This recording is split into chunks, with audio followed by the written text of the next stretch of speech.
রমজানের প্রথম দিনে বাজারে মাছের দাম কমলেও বাড়তি দরে বিক্রি হচ্ছে সব ধরনের মাংস, আর ফলের বাজারে উত্তাপ বাড়ছে। সকালে রাজধানীর কারওয়ান বাজার ঘুরে এমন পরিস্থিতি দেখা গেছে।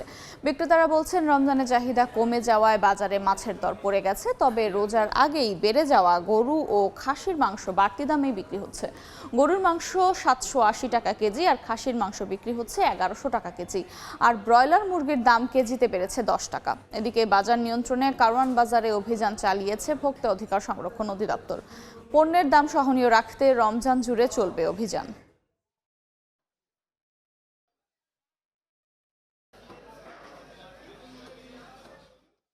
আমদানিটা ভালো, ক্রেতা কম, ক্রেতা বিক্রি কমের কারণে একটু বাড়তি।